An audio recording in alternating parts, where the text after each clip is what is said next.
IMF से staff level मुआहिदे में मजीद ताखीर का इम्कान पैदा हो गया है। वज़ीर ख़जाना ने इस बारे में पूछने पर कोई वाज़ेह जवाब भी देने से इनकार कर दिया। इस्लामाबाद में एक सेमिनार से खिताब करके वज़ीर ख़जाना जैसे ही बाहर निकले, सहाफ़ियों ने घेर लिया। IMF मुआहिदे का पूछा तो वाज़ेह तारीख देने के बजाय कुछ रोज में मामला तय पाने का कहते रहे। सहाफ़ी ने सवाल किया कि IMF के मुतमईन ना होने की क्या वजह है, तो वज़ीर ख़जाना ने जवाब दिया कि सब कुछ ऑर्डर के मुताबिक है, कोई इशू नहीं, आप IMF से ही पूछ लें। कोई इशू नहीं,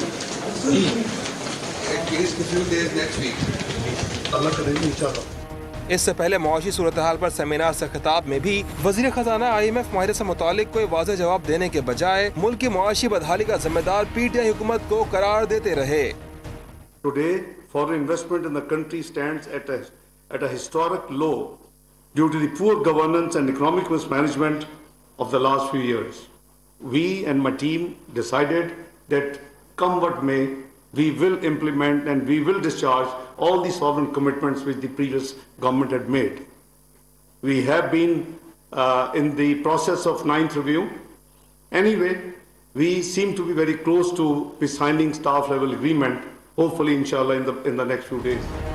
वज़ीर ख़जाना पाकिस्तान के डिफॉल्ट के मुतालिक फैलाई गई खबरों को गलत करार देते हैं, लेकिन मुल्क को मुआशी बहरान से निकालने का कोई ठोस हुकूमती प्लान बताने से भी कासिर नजर आते हैं। हुकूमत IMF की शराइत पर न सिर्फ बिजली, पेट्रोल और गैस महंगी कर चुकी है, बल्कि 170 अरब रुपए के नए टैक्सेस भी लगा चुकी है।